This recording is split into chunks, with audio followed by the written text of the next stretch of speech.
Bismillahirrahmanirrahim. Assalamualaikum warahmatullahi wabarakatuh. Saya atas nama Arnif Risa dengan NIM 202222137, Prodi Administrasi Publik Reguler 4.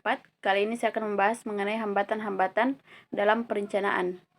Hambatan-hambatan dalam perencanaan pembangunan daerah terbagi atas 6 bagian, di antaranya yaitu yang pertama adalah hambatan eksternal, kedua lembaga pelaksanaan jarang yang mandiri, ketiga waktu dan sumber daya, dan keempat jarang ada satu kondisi terjadinya komunikasi dan koordinasi yang sempurna proses perencanaan program atau kegiatan terpisah dari penganggaran. Kemudian yang kelima adalah kebijakan yang tidak didasari kepada landasan pemikiran atau teoritis yang kuat tentang hubungan sebab akibat antara kebijakan dan hasil yang akan dicapai.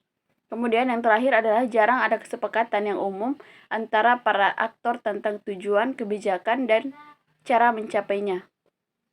Adapun sumber dari kegagalan dalam perencanaan pembangunan daerah yaitu yang pertama adalah penyusunan perencanaan tidak tepat seperti informasinya kurang lengkap, metodologinya belum dikuasai, dan perencanaannya tidak realistis sehingga tidak mungkin pernah bisa terlaksana dan lain-lain. Kemudian yang kedua, perencanaan mungkin baik tetapi pelaksanaan tidak seperti seharusnya, yaitu seperti kegagalan terjadi karena tidak berkaitannya perencanaan dengan pelaksanaannya. Aparat pelaksana tidak siap atau tidak komitmen, dan lain-lain. Kemudian yang ketiga, paradigma perencanaan yang tidak sesuai dengan kondisi dan perkembangan serta tidak dapat mengatasi masalah mendasar negara berkembang.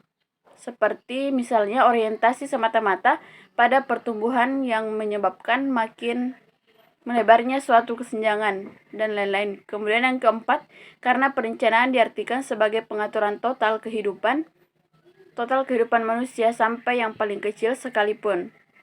Contohnya seperti perencanaan seperti inilah yang disebut sebagai sistem perencanaan terpusat. Kemudian sistem perencanaan yang berhasil terbagi atas 3 bagian, yaitu yang pertama adalah sistem perencanaan yang mendorong berkembangnya suatu mekanisme pasar dan peran serta masyarakat.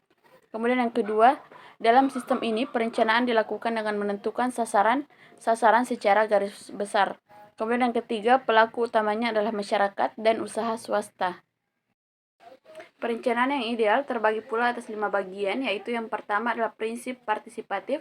Masyarakat yang akan memperoleh manfaat dari perencanaan harus turut serta dalam prosesnya.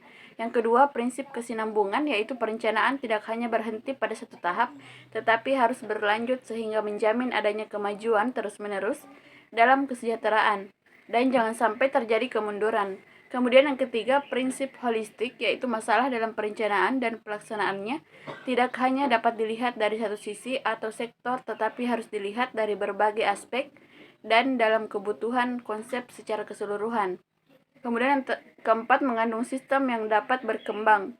Kemudian yang kelima, terbuka dan demokratis. Adapun cara mengatasi hambatan diantaranya yang pertama, memahami tujuan perencanaan dan proses penetapan tujuan. Yang kedua, rencana dan tujuan harus dikomunikasikan ke bawah.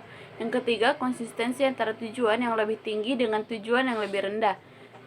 Konsistensi antar tujuan, bagian atau departemen harus dijaga. Kemudian, sistem balas jasa atau reward yang tepat akan mendorong penetapan tujuan dan perencanaan yang efektif. Mungkin itu saja, sekian dari saya. Assalamualaikum warahmatullahi wabarakatuh.